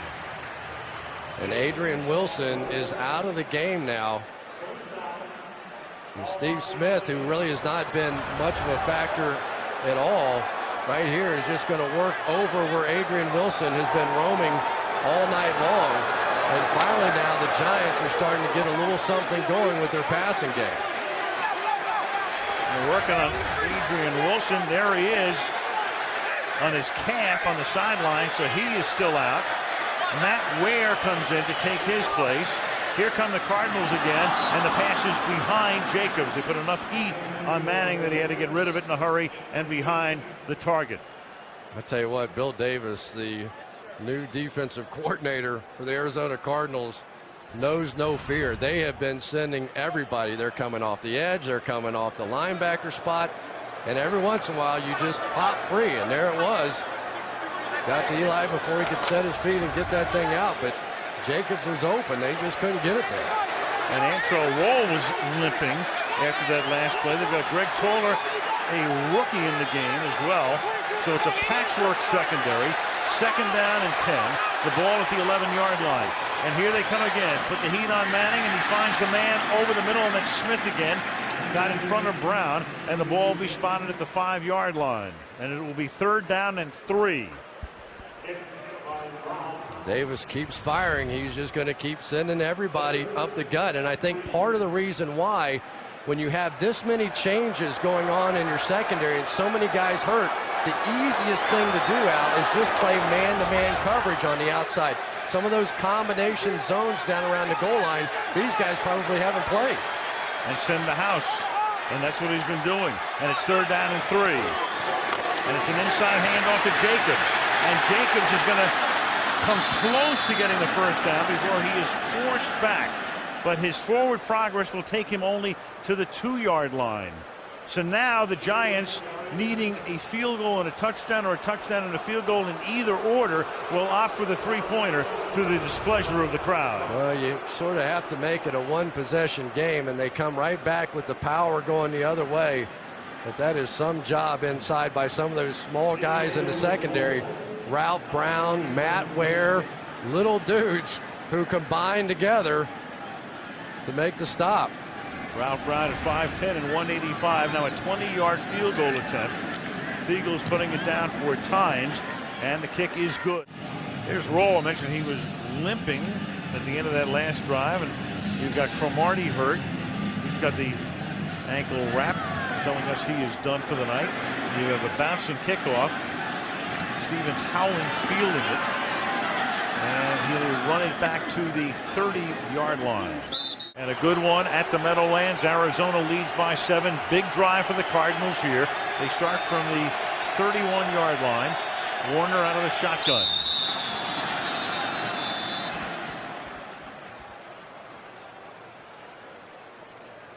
Alberto Riveron.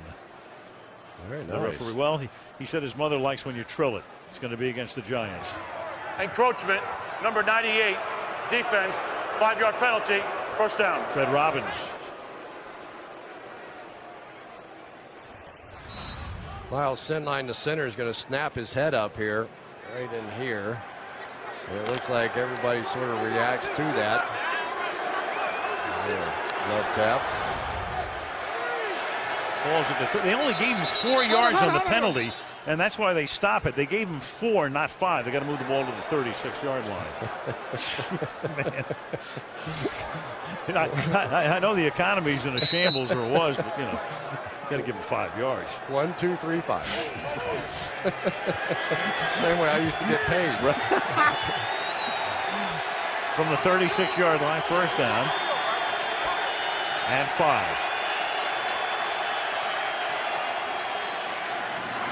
And you got Fitzgerald, and that will move the chains as Larry takes it up to the 46-yard line. He's tackled there by Terrell Thomas, and tonight for Larry Fitzgerald, that's 5 catches, 77 yards. Classic Kurt Warner. You end up going blitz, and he goes screen.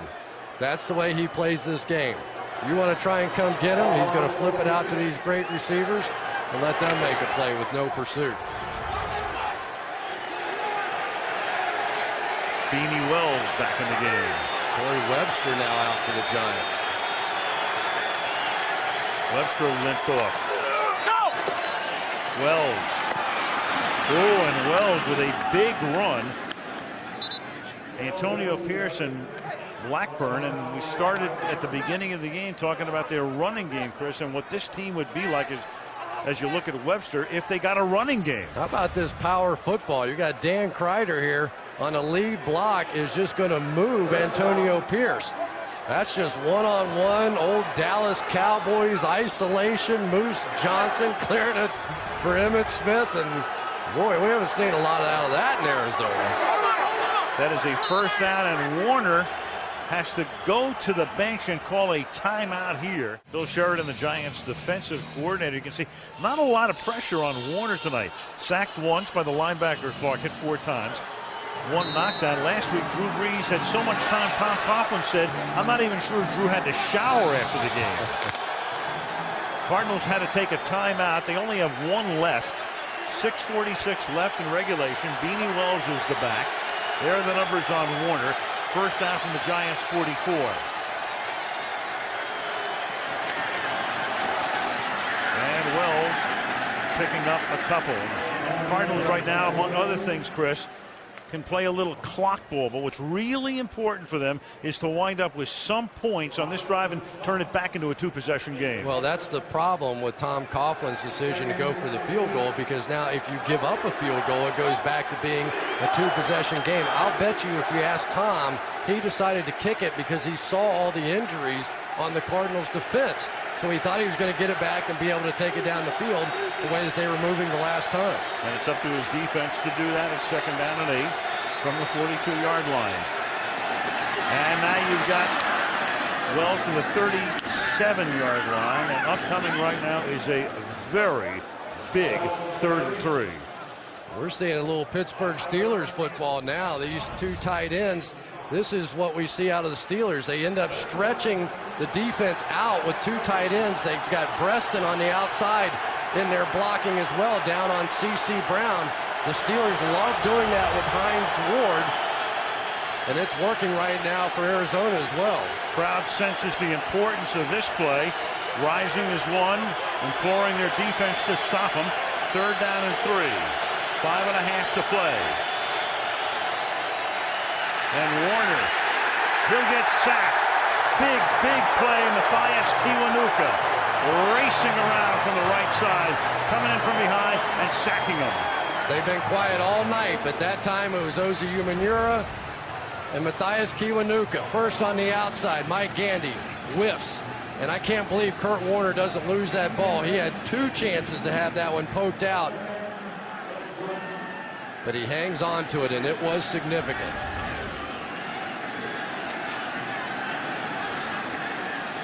Graham getting ready for his 7th punt.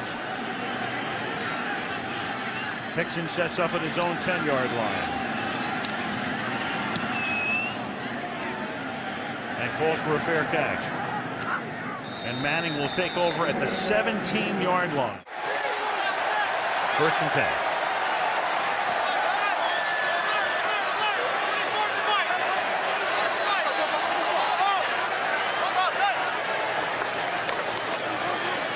Eli deep over the middle, and that pass is hauled in at the 42-yard line by Kevin Boss, who takes a shot from Antrell Roll and somehow, someway holds on for a 25-yard gain. Just professional football. I mean, this is just a man making a catch. Kevin Boss knows he's going to get whacked. Stins, helmet to helmet, should have been 15 yards on top of it. A brilliant play. Brilliant play. At the 42-yard line on 1st down. Winding down to 4 minutes. They run a draw. Bradshaw into Cardinal territory, and then he loses the ball, and Arizona winds up with it at the 41. Adrian Wilson winds up picking up the loose ball after Bradshaw nearly broke it, tried to get out of that last tackle to pick up 10 or 15 more, and loses it to the Cardinals. Happens so many times when you're trying to extend a play, you're trying to get extra yards, and yet you're slowed down, and what happens is somebody catches you from behind, and it totally catches you off guard. He has no idea what's coming behind him. There it is, knock it out by Matt Ware. And then Adrian Wilson comes up with the play. But when you get slowed, you're used to battling the guys in front of you. It's the guys behind you who make the play. After Roll and McFadden got there and then Ware jarred it loose, the Cardinals now at the 42-yard line. And Warner has that one batted back. Look Fitzgerald's way. Barry Cofield and Michael Johnson were there. Well, Boss getting his helmet-to-helmet hit, holding on to it, and he needs that attention on the bench. Now Michael Johnson and Bill Sheridan, true to their word now, they're going to start bringing a lot of pressure. He said, we won't make the same mistake we did against the Saints. When we get down in this part of the game, we're going to find out what Kurt Warner can do against pressure. 2nd down and 10. And that pass is caught by Fitzgerald, and he'll take it up to the 47-yard line. If nothing else, the Cardinals have to try to take a little bit of time off the clock. And this is the moment in the game where Kurt Warner has to be careful too. They've trained him in Arizona to keep 2 hands on the ball. no fumbles in key situations, because right now Umanura is starting to get there. Mike Gandy is really struggling against Umanura. We'll see. Big stop for the Giants here. Otherwise, they're going to have to start using their timeouts on defense. 3rd and 4.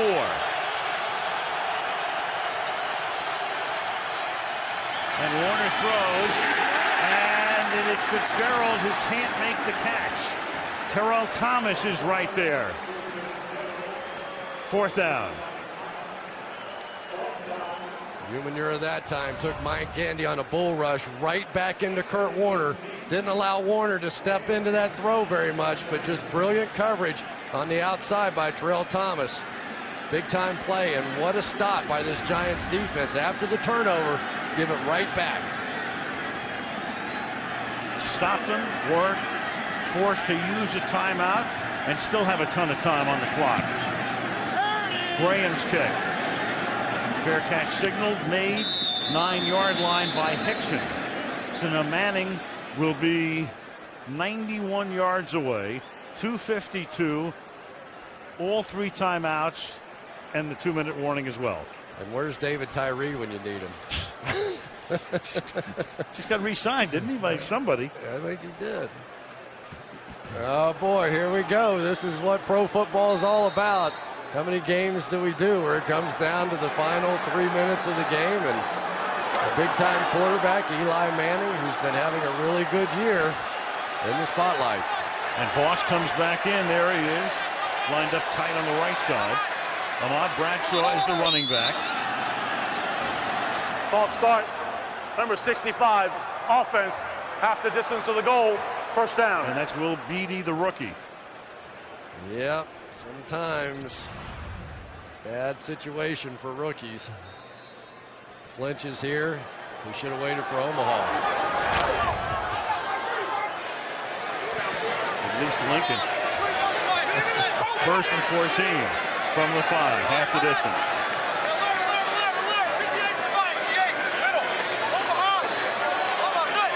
There's your Omaha. Here comes the blitz, and you got Bradshaw taken down in the backfield by Roll. Dockett is there as well. 2nd and long. And another flag.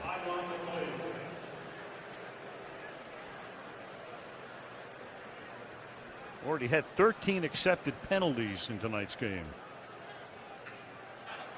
Personal foul, unnecessary roughness, number 44, offense. Half the distance to the goal, 2nd down. That's Bradshaw. The good news is it's only half the distance from about the 3-yard line. The bad news is this blitz keeps getting here. All 3 guys come.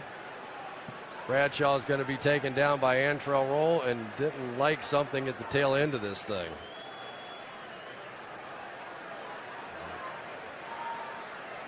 I didn't. Well, let's see. Well, punch there it right is. in the face. There you go. Now you tell me, Al, I've been playing this game a long time. What does it do for you to take your fist and punch somebody's face mask? How are you damaging that person? Right. How are you retaliating with your fist to their face mask? You don't. Sometimes your emotions just get the best of you. And they're going to pull them out of the game here as well. Why do you do a lot of things? I don't know. I ask myself that question a lot of times. It's a discussion for another day or a blowout.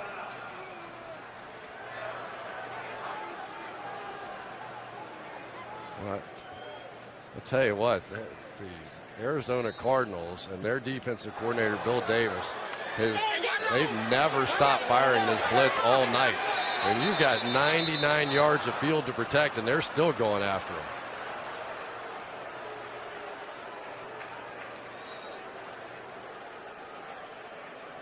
There's a conference here. There was a timeout, and I'm not sure what it was for. And I think that this has to be what they're discussing right here. You had a personal foul, you had the penalty call, but then you had I think they're trying to decide. The trainers coming out onto the field and the guys who, bring the water out and all of that. I think they're trying to decide what down it is. And also the personal foul was after the play, so the down should count. Yeah. It's a good call. Second down. So it's second down and 18 with the ball at the 1-yard line. Can't commit a penalty in the end zone. It will be a safety. Jacobs is back in the game. Cardinals this time content to rush 4, and that is caught, but only at the 3-yard line by Nix, and he gets tackled by Adams. So they can't take advantage of the absence of Rodgers-Cromartie. Adams has done his job to this point. It will be third down and 15. Well, if you hurry, you still could get the 2-minute warning and would have the option of punting the football with all 3 timeouts. And Manning is going to go deep down the field, and at the 38-yard line, that is Steve Smith who makes the catch. Another spectacular catch. Boss made one at the same spot on the field earlier, and this is a 34-yard gain. These guys are starting to look like the Arizona Cardinals the way they're going up and making plays. Steve Smith with a brilliant clutch play off his own end zone and gives the Giants a chance. Wow, what a catch. That came on a third down and 15. And the Giants now take a timeout, their first on this side of the 2-minute warning. It's been fun. Yeah. They're going at it. We're seeing some receivers making plays in critical situations. Ken Wisenhunt's seen his guys do it, but now Eli's finding his run receivers doing it. From the 38-yard line. Pressure on Eli again. He escapes. He throws to the Arizona side of the field in front of the Arizona bench, intended for Steve Smith, but that one is out of bounds, incomplete. Second down. I think Bertrand Berry has figured it out too. He really is getting a jump now right after the Omaha call. He's getting off the line of scrimmage so fast. Here he is over here. Listen.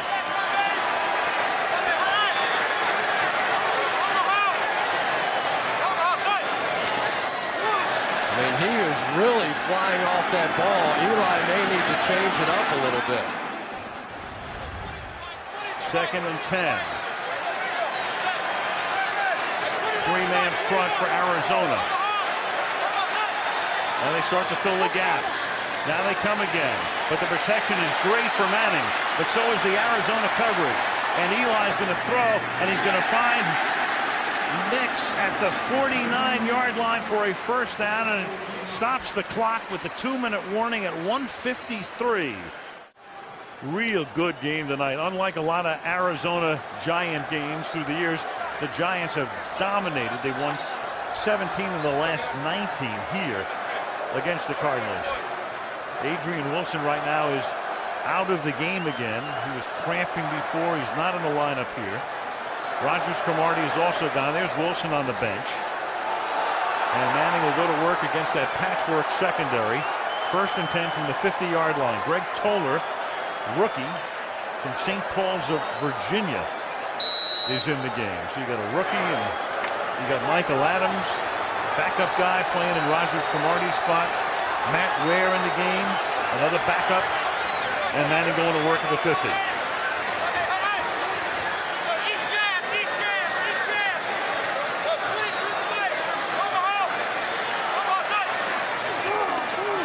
Give it to Jacobs. And Jacobs is going to be stopped just short of the 40-yard line. Giants want to conserve their timeouts. They'll get to the line quickly here. Second down, inches.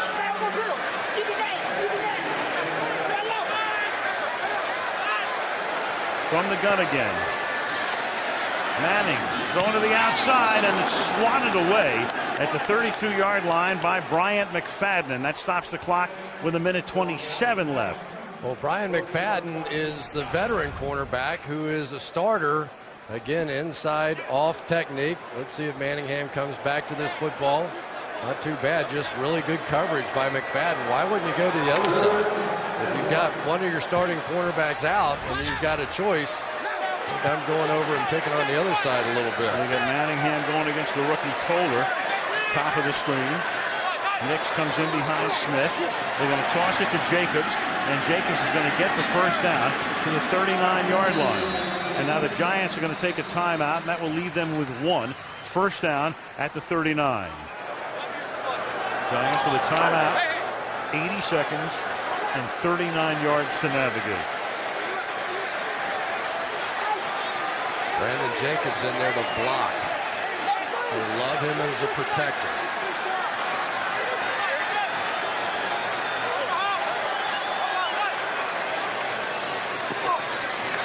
Manning. And that pass is incomplete, and there's no flag. The crowd wanted a flag on it. Steve Smith, the intended receiver, and the coverage on the play with the defensive back keeping his back to Manning. Watch Dockett right up the middle with a brilliant move inside as he comes through. Now let's see if it's pass interference. If Steve Smith had come back to that ball at all, he would have gotten that call. But instead, he let his body just drift down the field. All he had to do was plant his foot and jump back into the defender, and that would have been a big penalty for the Giants. On Michael Adams, who never saw it. Didn't even turn around. Second down and 10. Manning going into a traffic again, and it is picked off at the 22-yard line by Antrell Roll.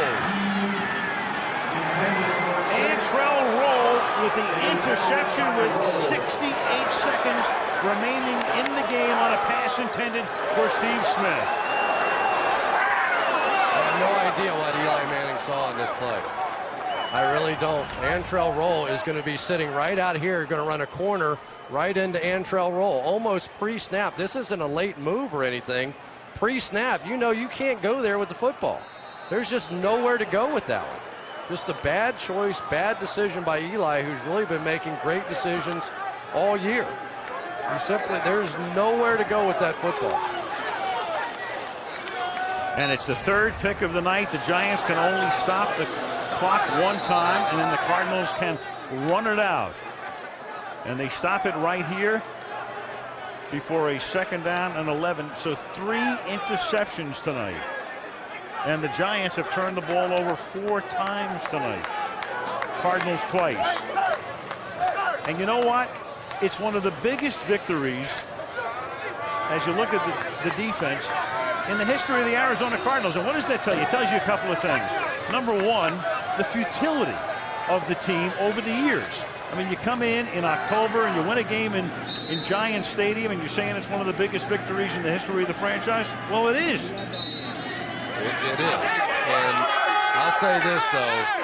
Ken Wisenhunt has changed the culture in Arizona. They're playing tough defense. Bill Davis called a tremendous game tonight, but that guy right there, and I tell you, he's a man's man. That dude will tell it like it is. He wanted to see better defense. He fired his defensive coordinator despite going to the Super Bowl. He wanted to see some power running. He drafted Beanie Wells. That paid off for him tonight. This is a huge win and their 3rd straight road win to start the season. And you saw how long it's been since they've done that, and that schedule sets up very nicely for this team in November. They go home next week, Carolina. They go to Chicago. Then they have Seattle, at the Rams, and at the Titans. And how good are the New York Giants? Well, they got fat on some pretty easy opponents, and those questions now are going to be asked. Yep.